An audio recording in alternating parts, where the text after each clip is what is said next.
आधुनिक नेपालको निर्माता मानिएका पृथ्वीनारायण शाहको जीवनीका केही पक्षबारे केही विवाद विद्यमान छन्।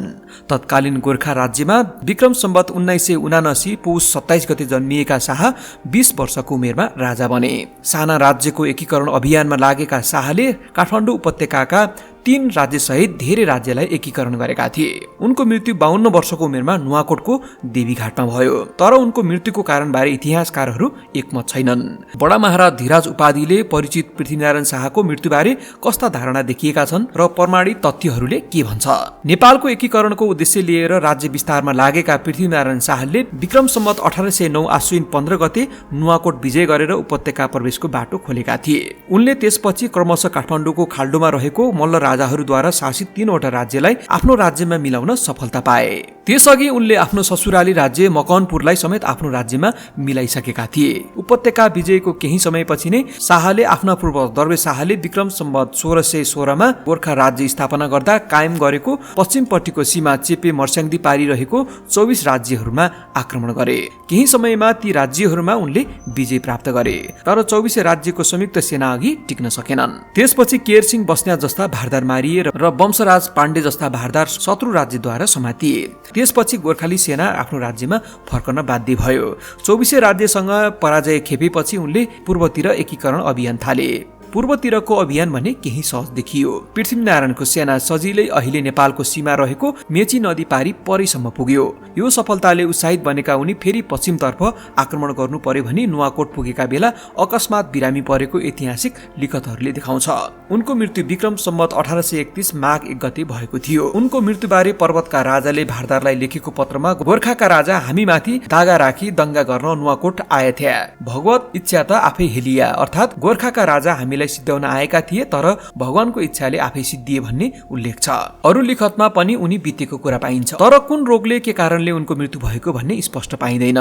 विक्रम सम्वत 1992 मा भारतको दार्जिलिङबाट सूर्य विक्रम ग्यावालीले लेखेको पृथ्वीनारायण शाह नामक कृतिमा तत्कालीन सिक्किम र तिब्बततिरका मानिसहरूले सुने अनुसार पृथ्वीनारायण शाहको जिउमा फोकै फोका आएको थियो। त्यही घाउको कारण उनी बितेका थिए भन्ने विवरण दिएको छ। विक्रम सम्वत 2007 सालमा भारतकै बनारसबाट छापिएको रामजी उपाध्यायको नेपालको इतिहास अर्थात् दिग्दर्शन भन्ने पुस्तकमा पृथ्वीनारायण शाहले शिकार खेल्न जाँदा उनलाई बाघले झम्टियो र उनी त्यसलाई मार्न समर्थ भएनन् र त्यसबाटै उनको मृत्यु भयो भन्ने उल्लेख छ।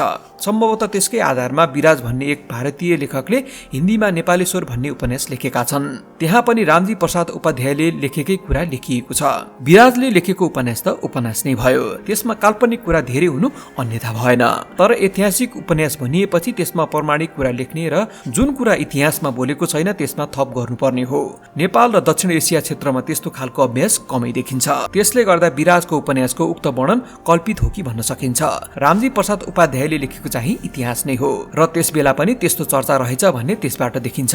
यहाँनिर विचार गर्नुपर्ने कुरा के हो भने विक्रम सम्वत 1938 सालमा भएको 38 साल पर्वमा धपाइएर बनारसमा पुगेर पुस्तकको व्यवसाय गरेर बस्न बाध्य पारिएको परिवारको सदस्य भएकोले रामजी प्रसाद उपाध्यायका पुस्तकमा राणाहरूप्रति अत्यन्त देश व्यक्त गरिएको छ। उनले राणाहरूप्रति पूर्वाग्रह राखेर लेखेको स्पष्ट देखिन्छ। राणाहरूबारे उनले प्रमाणित होस् वा अप्रमाणित रिस व्यक्त गर्नको लागि कतिपय कुराहरू लेखेका छन्।